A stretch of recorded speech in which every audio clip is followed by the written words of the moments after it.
하면서도 소극적인 자세로 왜 나왔는지는 부담스러워하지 않을까. 특정된 소리가 있고 부족해. 안 되냐라고 하는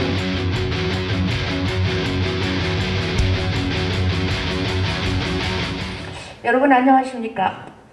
제20대 대통령 후보자 초청 자치분권 대토론회를 시작하려고 합니다. 여러분들 오늘 굉장히 중요한 대학자의 패널을 두 분 모시고 또 국민의힘 이분들의 정책 지방분권 또 지방에 관련돼서 얼만큼 관심을 갖고 지금 실행을 하고 있는지를 이 대학자들과 함께 거론해 보려고 합니다. 최현석 발제자님 소개 한번 해주시죠. 안녕하십니까. 국민의힘 정책본부의 공정법치분과위원회 간사를 맡고 있는 최한식이라고 합니다. 네, 반갑습니다. 네. 패널로 정정하 저는 이제 23대 학회장님으로 알고 있는데요. 본인의 소개를 좀 해주시죠. 예, 반갑습니다. 저는 강원대 행정학과의 정정화 교수입니다. 반갑습니다. 네. 문봉기 교수님 소개해 주시 부탁드리겠습니다. 한국지방자치학회 24대 회장을 역임했고요. 지금 저는 한국방송통신대학 행정학과 교수로 있습니다. 네. 지금부터 이제 발제자께서 좀 발표를 해주시고요. 그 근거로 이제 토론자들이 토론을 질문을 주시면 답변하시고 또 그 답변을 좀 부족하시다 싶으면 더 이어서 하셔도 큰 문제는 없을 겁니다. 발표 부탁드리겠습니다. 예, 안녕하십니까. 국민의힘 정책본부 공정법치분과위원회 간사 최한식입니다. 먼저 양해 말씀 보여야 될 부분이 있는데 원래 참석하기로 하셨던 저희 위원장이 부득이한 사정으로 이 일정을 지킬 수 없게 돼서 제가 위원장 대행으로 급히 좀 참석하게 되었습니다. 그런 사정들을 좀 양해를 해 주시기를 바랍니다. 그래서 여기에서는 제가 말씀드릴 수 있는 범위에서 저희 국민의힘 윤석열 후보의 지방자치, 지방분권과 관련된 기본적인 정책 구상을 설명드리도록 하겠습니다. 이 지방자치 영역에서는 지방소멸이라고 하는 극단적인 표현까지 나오고 있는 상황에서 이를 극복해야 하는 것이 시대적 과제가 되었다라는 점은 그 누구도 부인할 수 없을 것입니다. 먼저 저희 국민의힘에서 이번 20대 대통령 선거에서 지방자치와 관련하여 가장 강조하는 것은 균형 발전입니다. 지역 주민들의 참여, 지방재정, 지방의회 관련 여러 이슈들이 있습니다만은 궁극적인 목표는 지방 주민의 참여에 의한 지역의 자율적이고 그리고 다양한 발전 역량이 모여서 새로운 국가 발전, 즉 균형 잡힌 국가 발전이 어떻게 보면 지방자치의 큰 목표가 될 수 있다는 생각입니다.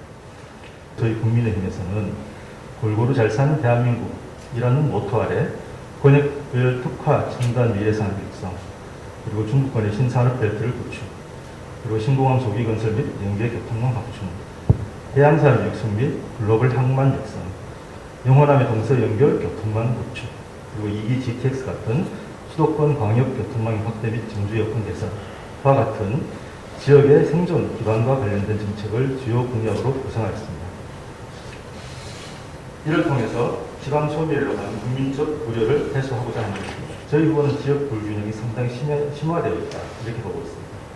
이를 해결하기 위해서 국가 차원에서 지역의 접근성을 제고하고 재정 권한을 강화하며 지역 특성화 산업의 경쟁력을 확보할 수 있도록 지원해서 실현 가능하고 지속 가능한 정책을 실행해야 한다는 입장을 출마 선언 이후 지금까지 견제해 오고 있습니다.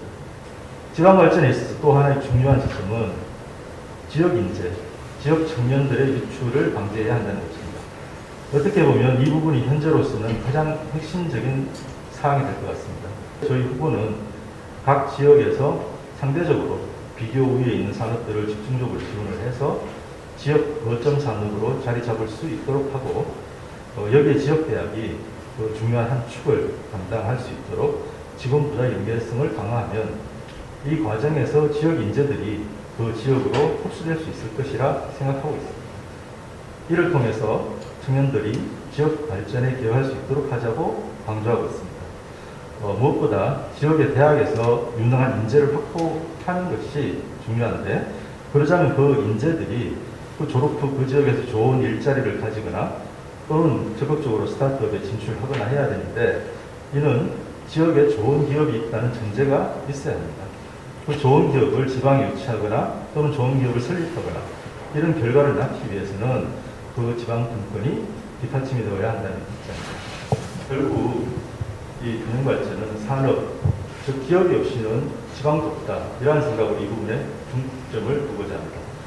그리고 여기에서 나아가 청년들이 지역에 머무도록 하는 유인을 제공하기 위해서는 어떤 지역의 거주 편의성, 환경이나 문화, 보건 등 여러 가지 생활 기반을 강화해야 한다는 점에 대해서도 충분히 인식하고 있습니다. 그 하나의 예로 지역 발전에 필수적인 의료 지원 부분에 있어서 이미 그 공공적 기능을 담당하고 있는 보건을 대학 병원 수준으로 그 인력이나 장비, 운영 시스템 등 역량을 강화하자는 생각도 밝힌 바 있습니다. 다만 최근 유입 인구가 급격히 증가하면서 많은 그 지구가 있는 수도권의 규제 완화라는 부분에 대해서는 현실적인 필요성을 인정하지만 이러한 규제 완화가 기업의 지방 이전이라고 하는 중장기적 목표와는 충돌하는 측면이 있기 때문에 이에 대해서는 또 상당히 신중한 입장이라는 점도 말씀드리겠습니다.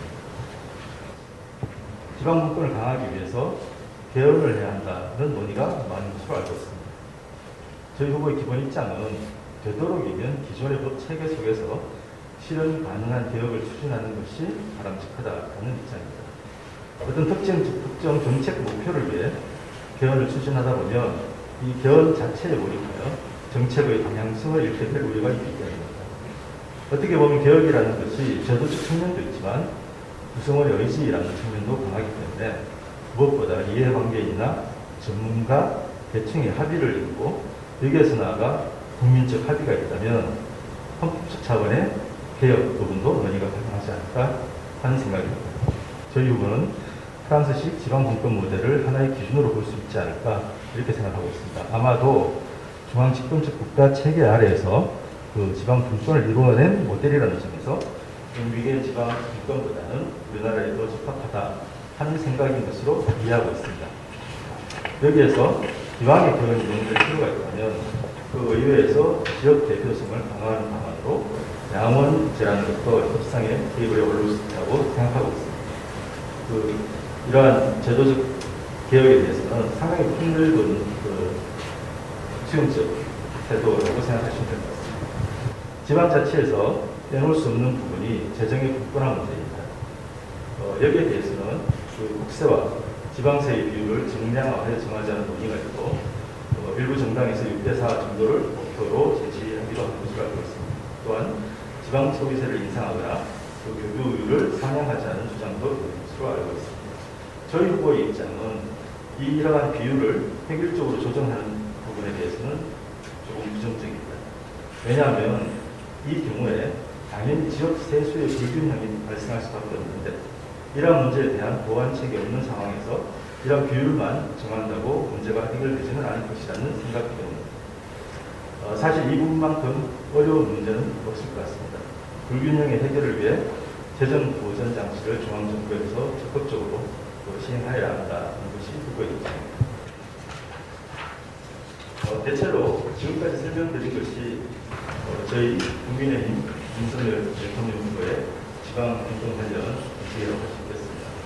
이미 언급한 것처럼 저희는 균형발전을 주요 공약으로 선정해서 임기 중에 국가적 어젠다로 추진한다는 입장입니다. 되도록 오늘 제가 전문가로서 충분히 만족스러운 설명을 드렸으면 좋겠지만 부족한 점을 헤아려 주시고 이후 토론 과정에서 여러 좋은 의견들을 공청하고 정리해서 저희 후보께 또 전달할 수 있도록 하겠습니다. 이상 감사합니다. 네, 지금 발제를 해 주셨지요. 네, 여러분들께서 이제 좀 더 그 준비하시고 있는 걸 근거로 질문들을 좀 하시면 좋겠습니다. 예, 제가 먼저 하나 말씀드리겠습니다. 오늘 이 대선 후보의 정책 공약을 듣는 자리이기 때문에 미세한 부분의 공약보다도 가장 큰 틀에서 먼저 봐야 되는데 우선 제가 가장 눈여겨들었던 말씀이 개헌에 대한 부분입니다. 전반적으로 말씀을 들으면 개헌의 필요성에 대해서 매우 부정적으로 말씀하신 것 같습니다. 근데 저희 지방자치 전공자들이 보기에 지금 정부에서 지방 분권 강화를 하기 위한 많은 제도의 개선이 있음에도 불구하고 이런 지방자치의 발전을 저희들이 한 지 지금 한 30년이 됐는데 궁극적으로 가장 제약하는 것이 헌법입니다. 대표적인 것이 이 조세 법률주의, 재형법정주의, 법률의 위임이 있어야만 지방자치가 가능하게 되어 있습니다. 이것은 헌법을 바꾸지 않으면 우리가 더 이상 우리 지방자치가 또 한 단계로 발전해 나가기가 매우 어렵게 되어 있습니다. 지금 국민의힘 측의 지금 공약의 발표를 보면 매우 부정적으로 말씀을 하시는데 거기에 대한 입장을 부탁드립니다. 예, 이 말씀하신 대로 일단 개헌 문제에 있어가지고는 저희 국민의힘에서는 좀 소극적일 수밖에 없는 것이 먼저 지난 19대 대통령 이후에 처음에 어떻게 보면 상당히 정당들 사이에도 개헌에 관한 공론이 많이 형성되어 있었고 그리고 구체적으로 이 진행을 하는 부분에 있어서 가능성도 상당히 높게 봤습니다만은 결국 개헌이라는 것이 어떤 하나의 부분을 또 고치다 하다 보면 또 다른 여러 부분들의 또 요구가 생길 수밖에 없습니다. 그래서 이 개헌이라는 것이 정말 국민적 요구가 큰 정도의 어떤 뒷받침이 있지 않고서는 사실상 개헌 자체가 힘들다는 생각이 있기 때문에 아까도 말씀드렸지만 그 개헌 작업에 자꾸 몰두를 하다 보면 할 수 있는 개혁이라든지 정책 이런 부분을 또 소홀히할 수밖에 없고 결국 정쟁으로 시간 끌기를 하다가 결국 이 다음 정부의 차기 정부에서 5년 동안 아무도 생각 없이 끝날 가능성이 많을 것 같은 우려가 있어서 저희가 개헌을 주장하는 것이지 그렇지 않고 여러 정당 사이에 그리고 국민적인 여론 이 지방 이 분권에 대해서 개헌이 필요할 정도의 어떤 의지가 있다 이러면 저희로서도 반대할 명분은 없을 것입니다. 그런 부분들은 좀 참작해 주시고. 이 행정학을 전공하고 계신 우리 교수님들께서는 굉장히 충격적일 수 있을 거라는 생각이 좀 드는데요. 이 부분에 대해서 두 분께서 더 많은 설득을 하시던가 다시 변화를 좀 만들어내시던가 아니면 이걸 수용하시던가 이걸로 조금 더 논쟁이 좀 필요할 것 같습니다. 예, 관련해서 제가 하나만 더 말씀을 드리면요. 이게 지금 지방 분권에서 가장 핵심이 이게 이제 입법권이죠. 입법권에 대해서는 제가 아까 말씀을 드렸는데 그건 저희들이 개헌을 해야만 할 수 있는 그런 근본적인 제약이 있다고 말씀을 그런 측면에 드렸고요. 두 번째 이 지방자치에 있어서 핵심은 재정분권입니다. 그런데 재정분권에 대해서도 이 방금 말씀하신 내용을 보면 매우 소극적인 자세로 지금 하시는 것 같아요. 문재인 정부도 7대3에서 6대4로 하겠다고 공약했지만 이게 재정부처에서 매우 반대를 많이 합니다. 그래서 매우 더디게 진행되고 있는데 지금 이 재정분권에 대해서도 보시면 이 재정분권에 대한 의지를 읽을 수가 없습니다. 지방 재정분권의 소극적인 입장은 절대 아닙니다. 왜냐하면 아까도 말씀드렸지만 균형 발전에 있어서 저희 국민의힘 캠프에서 판단하는 것은 지역의 어떤 산업 기반이 되게 아주 중요하다. 왜냐하면 지역적 어떤 산업 기반이 부족한 상태에서 그냥 재정권만 많이 가진다고 한들 과연 그것이 지역의 주민들에게 직접적으로 도움이 많이 되겠느냐. 물론 어떤 재정의 자주성 이런 부분들은 충분히 공감을 합니다만 지역에서 어떤 산업이라든지 재정을 충분히 스스로 이렇게 창출해낼 수 있는 지중 자주성을 강화하지 않는 부분에 저희들이 이제 방점이 있는 것이지 재정 분권 자체를 소극적으로 보는 건 아니다라는 측면을 좀 이해를 해주시면 좋겠고요. 제가 이제 기본적으로 이제 우리가 이 지방자치의 핵심이 자주 재정 분권과 그리고 이 자치 입법권 문제인데 두 쪽 대해서 지금 말씀을 주셨고. 아까 말씀하신 재정분권 문제도 사실은 이게 부익부 빈익빈 문제, 이 세원의 불평등한 분포 문제 때문에 지역 간 불균형을 야기할 수 있는 이점은 있습니다. 그런 측면은 우리가 여러 가지 이 재정 조정 제도를 통해 해결하는 많이 있으니까 그런 거 별개로 지방에 이게 자주적인 재원을 확보하자는 그런 취지로 말씀드렸는데 아마 그건 좀 다르게 말씀하신 것 같고요. 말씀 들어보니까 뭐 특별히 자치분권과 관련해서는 뭔가 포인트로 내세울 그 과제가 없네요. 그 국민의힘이 역대 정부의 여야를 막론하고 이 자치분권 관련된 공약을 보면 처음부터 소극적으로 접근하고 있지 않나 이런 생각을 제가 조금 들어서 저희들이 이제까지 관찰한 그 역대 대선의 후보들이 내세운 것과는 상당히 조금 낮은 강도로 접근하고 있다. 이렇게 좀 보여지는 아쉬움이 좀 있습니다. 하여튼 그러한 점에 대해서는 저희가 충분히 일단 이해를 하고 그리고 박 회장님께서나 아니면 다른 분들께서도 저희들한테 좋은 정책적 제안을 해주시면 저희들이 좋은 정책을 충분히 반영해서 저희가 공약이라든지 이후에 이제 정책 과제로서 반영할 수 있도록 하겠습니다. 저 다시 말씀드리지만 이 지방분권 이 관련 정책이 저희가 확정된 건 아닙니다. 아까 이제 발표하신 거에 근거로 말씀하신 건 대체로 지금까지 설명드린 것은 저희 국민의힘 윤석열 대통령 후보의 지방분권 관련 공약이라고 할 수 있습니다. 이렇게 여기 써 오셨거든요. 아까 발표 내용도 그랬고요. 그런데 이제 분권과 이제 이 모든 것들이 정말 기본이 원칙이 있어야 그 다음 것들이 진행된다라고 알고 있는데 그래서 지금 우리 이렇게 토론자들께서 어떤 내용을 좀 핵심을 가지고 말씀을 하시는 것 같습니다. 그러면 지금 그렇게 가지고 있다라고 하는데 정정화 토론자께서는 좀 제안을 거꾸로 한번 하시죠. 제안으로도 우리 다음 토론자께서 말씀을 드리겠습니다. 제안은 좀 정리하신 다음에 네. 제가 먼저. 네, 그럼 저는 균형 발전, 사실은 지금 윤석열 캠프에서는 사실은 균형 발전에 대해 상당히 강조를 하시고 좀 다행이다 싶긴 합니다. 그런데 실은 균형 발전을 굉장히 강조하셨는데도 지금 방금 우리 정정화 회장님께서 말씀하신 것처럼 균형 발전에서도 비슷한 느낌을 제가 받을 수밖에 없습니다. 왜냐하면요, 기본적으로 지금 국민의힘 캠프 쪽에서 균형 발전에 대한 그 이해가 조금 지금 부족하신 것 같아요. 죄송한 표현입니다만, 이 지방 분권을 하지 않고 균형 발전을 할 수가 있을까라는 생각부터 하셔야 됩니다. 지금 보시면은 균형 발전을 말씀하시면서 주로 보면 이런 여러 가지 물적 기반, 그죠? 지금 여러 가지 어떤 그 미래 산업 육성, 신산업벨트 구축, 신공항 등의 교통망 확충, 해양 육성, 글로벌 항만 육성, 동서 교통망 전부 다 인프라입니다. 이런 물적 기반을 강조하셨습니다.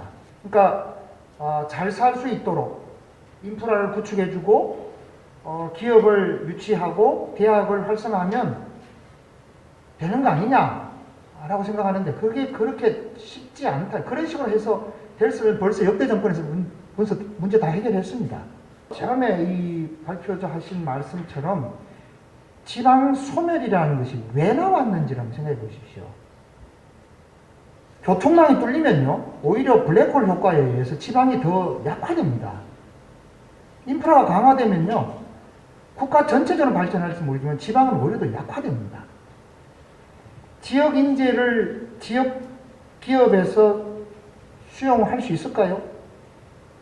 기업은 기본적으로 생존 경쟁력을 생각하는 그런 주체입니다.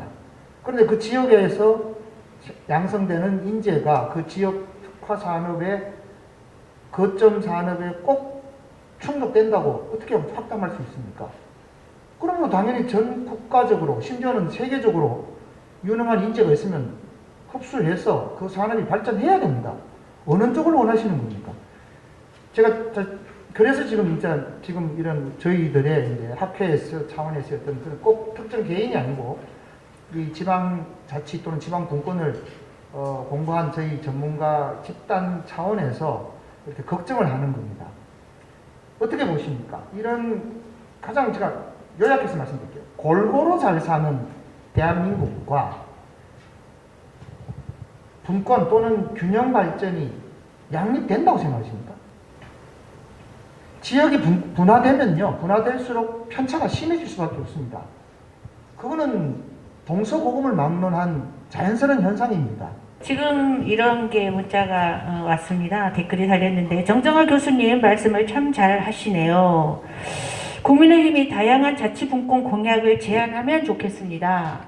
또 자치분권에는 여야가 없을 것 같습니다. 민주당을 비롯한 다른 정당들과 자치분권 공약 실현을 위한 노력을 어떻게 하실지, 어떤 계획이신지 묻고 싶습니다. 이렇게 와서 좀 답변을 또 하셔야 될 것 같습니다. 어쨌든 저희들도 마찬가지로 이 분권화에 대한 그런 가치, 그것을 절대 소홀히 하지는 않습니다. 그래서 이런 분권화에 있어서 단지 조금 더 현실적인 정책들이 좀 있으면 좋지 않겠나 하고 말씀드리는 거고요. 근데 뭐 개헌이 있어야만 반드시 이런 지방 분권 정책이 올바로 실현될 수 있다, 이런 논리라면 조금 괜히 이제 정쟁만 심해지고 힘들어지지 않겠나, 그렇게 말씀을 드린 거예요. 그래서 말씀하신 대로 개헌이라는 큰 주제에 대해 가지고는 꾸준히 무슨 노력은 하겠지만 그 현실적인 정치 과정에서 어려움이 있다는 점을 좀 고려하고, 그다음 그렇지만 이제 그럼에도 불구하고 지방이 살아야 한다는 그런 절실한 필요성에 의해서 이제 진행되는 정책이라고 본다면 그런 부분들은 충분히 공통점을 가지고 협의할 수 있는 부분을 충분히 협의하고 하는 부분에 있어서는 항상 열려있다, 이렇게 보십니다. 이번 이 진행에는 사회자도 토론에 가담할 수 있는 권한을 받았는데요. 네.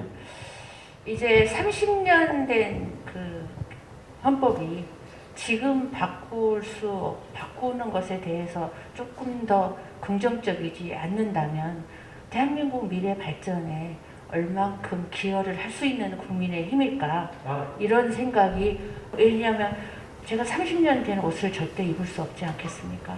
그래서 그래서 또 30년 전에 우리나라가 그때는 굉장히 어려운 시기에 만들어졌던 이 법인데, 이 법을 그냥 가지고 우선 민생을 먼저 챙기자라고 하시는 부분에 대해서는 모두 다 좀 염려스러워하지 않을까 생각이 듭니다. 네. 제가 그 개헌 관련해서 좀 지금 아마 우리 정정화 회장님께서도 그런 뜻으로 말씀하신 것 같은데요. 지금 국민의힘 캠프 쪽에서 동의하시면서도 개헌이라는 이슈가 워낙 크니까 좀 이제 신중하신 그런 말씀을 하시는 것 같긴 한데, 저희가 한번 생각해보는 일종의 제안인데요. 앞으로 차기 대권을 승리로 이끄시게 된다면 대통령 차원에서 분권에 대한 개헌 논의를 좀 주도해 주십사라는 이야기입니다. 이게 정말로 중요합니다. 국가 진짜 발전, 대한민국 발전을 위해서 분권이 정말로 헌법적 차원에서 보장이 돼야 됩니다. 라는 말씀을 한번 대통령 차원에서 한번 해주십사라는 말씀인 거죠. 그런 부분에 대해서 전혀 소극적이나 이렇다기보다는 제가 말씀드리는 개헌이라는 부분이 현실적인 그런 측면이 어려움이 있다, 이렇게 말씀드리는 것입니다. 그래서 만약 근데 다들 여러분 지방 분권에 대해서 이런 부분들은 문제가 있으니까 해결을 하자. 흔히들 이야기하는 이제 원포인트 개헌이다, 이런 얘기를 합니다만은, 근데 그것의 어떤 실현 가능성에 대해서는 과연 될지 모르겠습니다. 저도 여기서는 자신 있게 대답을 못 드리는 좀. 실현 가능성은 국민에게 맡기시면 됩니다. 그거는 국민적 합의가 완성하는 것은 국민의 몫인 거고요. 일단은 정당에서는 또는 대통령과 대통령을 보좌하시는 국가 최고의 엘리트들께서 그거를 일단 이니셔티브를 한번 제기해 주십사라는 이야기죠. 결과는 당연히 국민이 알아서 하실 겁니다. 감사합니다. 알겠습니다. 충분히.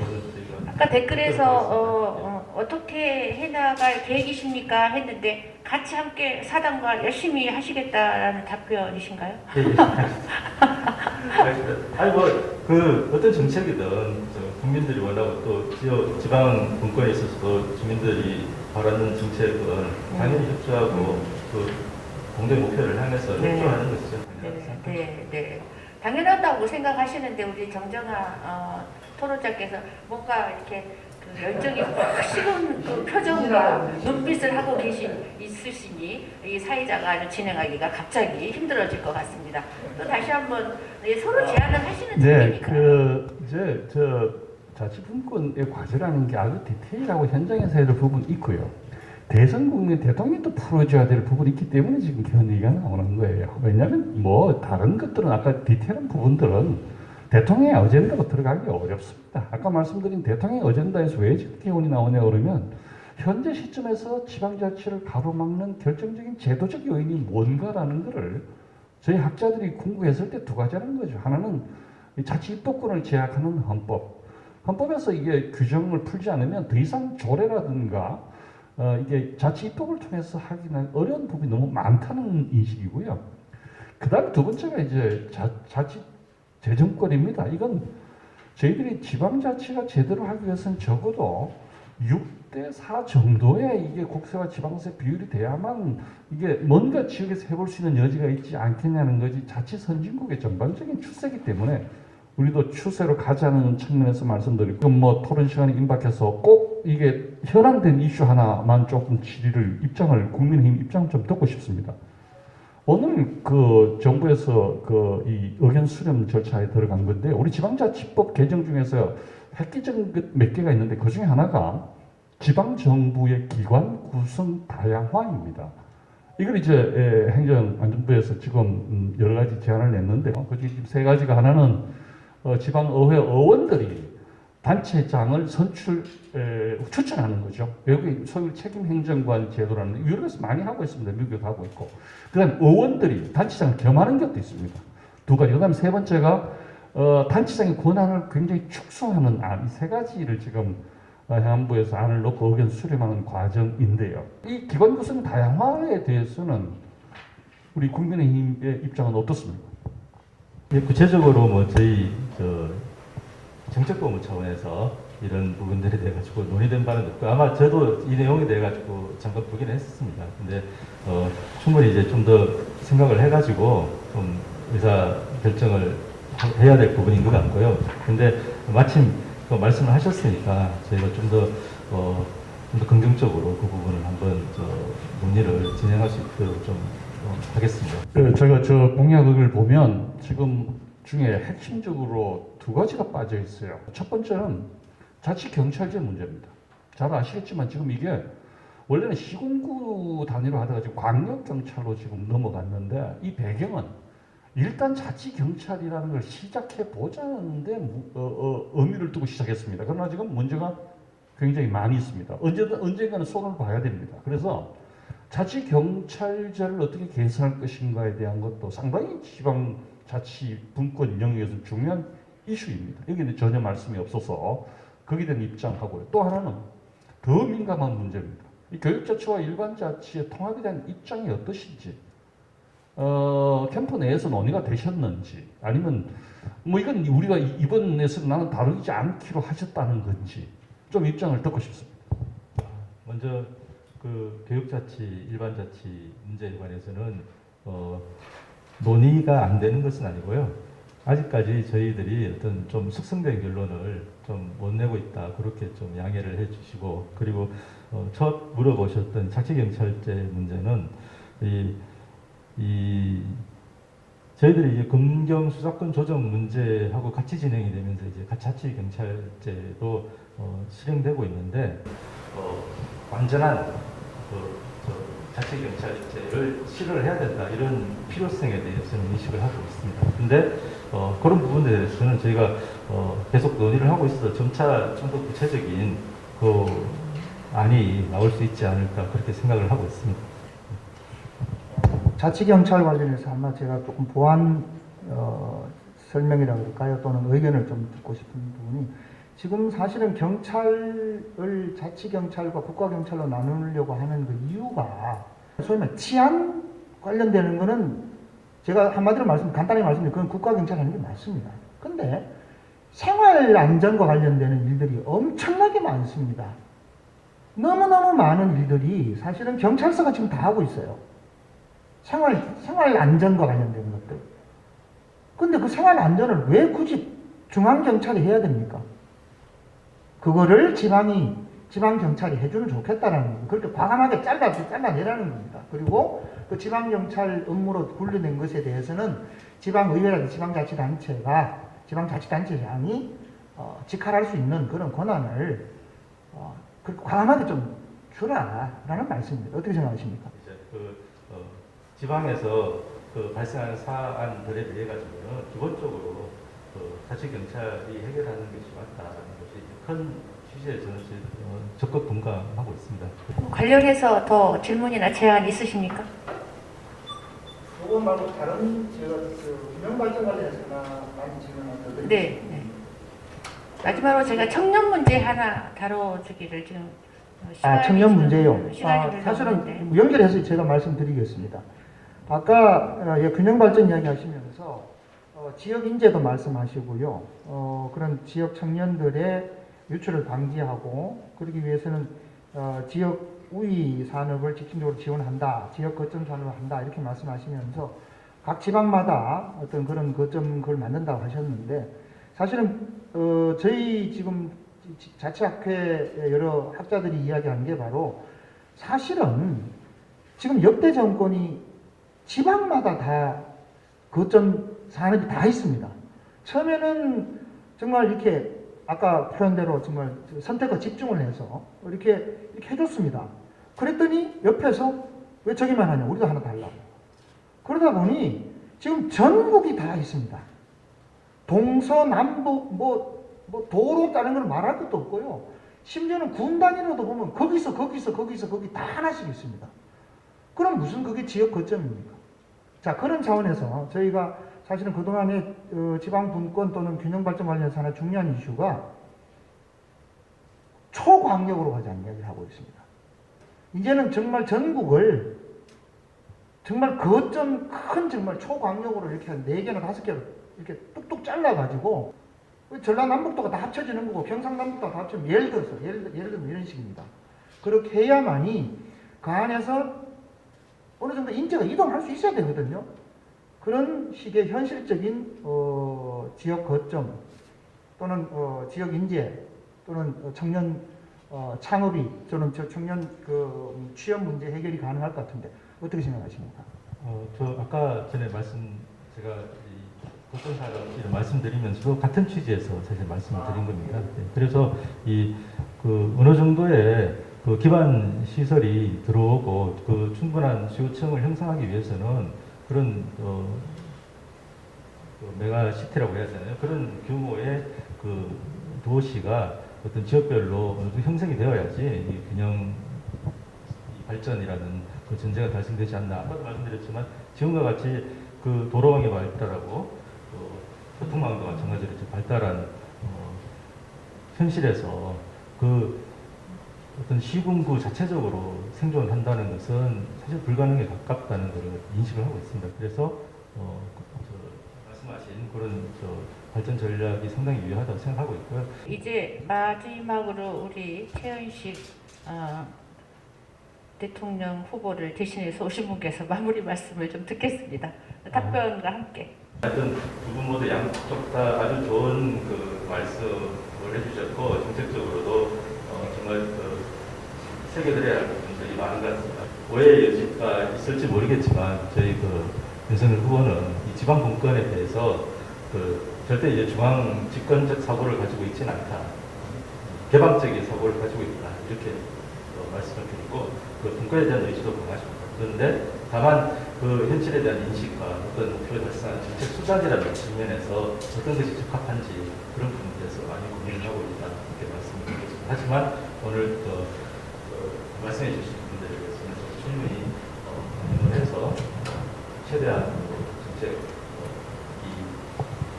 현실화될 수 있는 부분에 다룰 수 있도록 노력하도록 하겠습니다. 감사합니다. 네, 여러분들께서는 어떻게 보셨습니까? 지방 분권과 균형 발전은 곧 지방의 현실을 준비한다라고 합니다. 지속성, 새로운 것의 준비도 조화도 필요하지만 지속성도 중요하다고 하는데요. 오늘 두 분의 패널과 또 당에서 나오신 최현식 변호사님의 말씀들이 다시 잘 조화가 돼서 대한민국에 큰 힘이 되는, 그리고 우리 모두가 웃는 그날이 되기를 기대하면서 마무리를 하겠습니다. 수고하셨습니다.